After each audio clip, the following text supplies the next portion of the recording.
Friends, welcome back to my YouTube channel. So guys, మనం 3 parts విన్నాం. ఇప్పుడు 4th పార్ట్కి వెళ్ళిపోతున్నాం. సో ఏదైనా తప్పు ఉంటే నా కమెంట్స్లో చెప్పండి, ఓకేనా? లెట్స్ గో, స్టోరీలోకి వెళ్ళిపోదాం. గీత నాకు జితు కూడా త్వరగానే అలవాటైపోయింది. ఓ రోజు స్కూల్లోని ఉండగా ఫోన్ చేసింది. ఆంటీ, మధ్యాహ్నం హాఫ్ డే లీవ్ పెట్టి త్వరగా ఇంటికి రారా, కొంచెం అర్జెంట్ అని. ఏమైందో అని కంగారుగా ఇంటికి వచ్చేసరికి గుమ్మంలో ఎదురై పదండి పదండి టైం అయిపోతుందని తీసుకెళ్ళి సినిమా థియేటర్లో ముందు స్కూటీ ఆపి, ఇవాళ సినిమా రిలీజా ఆంటీ, చాలా కష్టపడి టికెట్ సంపాదించా, ప్లీజ్ నాకు మీరు తప్ప ఇంకెవరూ లేరు ఈ ఊర్లో అంది జాలీగా. కోప్పడాలో జాలిపడాలో అర్థం కాక సినిమా చూసి వచ్చాను. ఇంకో రోజు ఫ్రెండ్స్కి ఒంట్లో బాగాలేదు, ఇంటికెళ్ళి చూడాలని చెప్పి తీసుకెళ్ళి వాళ్ళ ఇల్లు మర్చిపోయా అని ఊరంతా తిప్పింది. పైగా బోరున వర్షంలో తడిశాక చెప్పింది, వర్షంలో లాంగ్ డ్రైవ్కి రమ్మంటే తిడతారని ఇలా చెప్పా. పానీపూరి తిందామా అని పైకి కోపం నటించానే కానీ నిజంగానే బాగుంది నాకు. అసలు ఎన్ని రోజులైందో ఇలా వర్షాల్లో తడిసి తిరిగి తిరిగి తడిసి ముద్దై ఇంటికొచ్చేసరికి రాత్రి 9 దాటింది. రుసరుసలాడుతూ ఎదురొచ్చాడు జిత్తు. ఎన్నిసార్లు చెప్పాలి, బయటికి వెళ్ళేటప్పుడు ఫోన్ తీసుకెళ్ళమని. ఎంత మతిమరుపేంటమ్మా నీకు. గీత కూడా ఫోన్ తీయలేదు, కోపంగా అన్నాడు. సారీ నాన్న, ఫోన్ తన బండిలో ఉండిపోయింది, వర్షం కదా బయటకు తీయలేదు.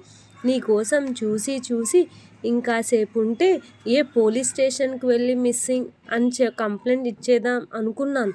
అయినా వర్షంలో తడిసి రావటం ఎందుకు, ఎవరైనా చూస్తే ఏమనుకుంటారమ్మా, నీ వయసు ఏంటి, నీకేమున్నా అయితే చూసుకోవాల్సింది నేనే కదా. వాడు అనాల్సిన 4 మాటలు అనేసి వాడి గదిలోకి తలుపేసుకున్నాడు. వాడిది ప్రేమ భయమో అర్థం కాలేదు నాకు. వాడి సంగతేమో కానీ నాకు ఈరోజు బాగా నచ్చింది. రోజులు నడుస్తున్న కొద్దీ మెల్లగా గీత నా అలవాట్లన్నీ, ప్రపంచాన్ని, నా ఆకారాన్ని కొంచెం కొంచెంగా మార్చేస్తుంది. యవ్వనంగా తిరిగొస్తున్నట్టు ఉంది. చూసుకోవడానికి నాకు బాగానే ఉన్న జిత్తు ఏమనుకుంటాడో అన్న ఒక పక్క భయంగా ఉంటుంది. ఆఫీస్ పనుల వలనో వేరే కారణాల వలనో కానీ వీడు నాతో ఈ మధ్య సరిగ్గా మాట్లాడడం తగ్గించేశాడు. నువ్వు నన్ను పట్టించుకోవడం మానేశావు అన్నాడు ఒకసారి. కొద్దిగా ప్రేమ చూపిస్తే నాకేం కావాలో నాకు తెలియదా అన్నాడు ఇంకోసారి. గీతలో నేను ఎక్కువ సమయం గడుపుతున్నానని నాకు తెలుస్తోంది. అప్పుడప్పుడు నా వయసులో నన్ను హెచ్చరిస్తుంది. తన కాలక్షేపం కోసం నా కొమ్మ మీద వాలిన పక్షి అని, రేపో మాపో వెళ్ళిపోయేదని. కానీ బాగున్న ఈ క్షణాలను ఆస్వాదిస్తూ రేపటి గురించి తలుచుకోవడం మెల్లగా అలవాటవుతుంది. నాలో వచ్చిన మార్పు నాకే కాకుండా ఎదుట వాళ్ళకి కూడా కనిపిస్తుంది. ఎవరైనా గీతని చూపి మీ అమ్మాయా అని అడుగుతుంటే తెలియని ఆనందం. ఎందుకో ఈ అమ్మాయి ఎన్ని రోజుల నుండి పరిచయం ఉన్న వ్యక్తిలా మారిపోయింది.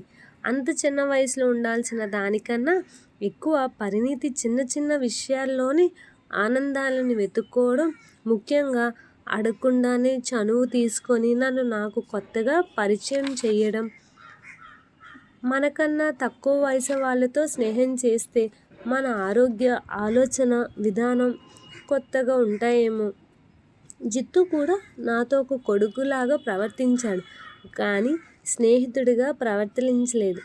అమ్మతో కూడా స్నేహంగా ఉండొచ్చు అని వాడికి తెలిసే లోపు చదువు, ఉద్యోగం అన్నీ బిజీ అయిపోయాడు. Thank you guys.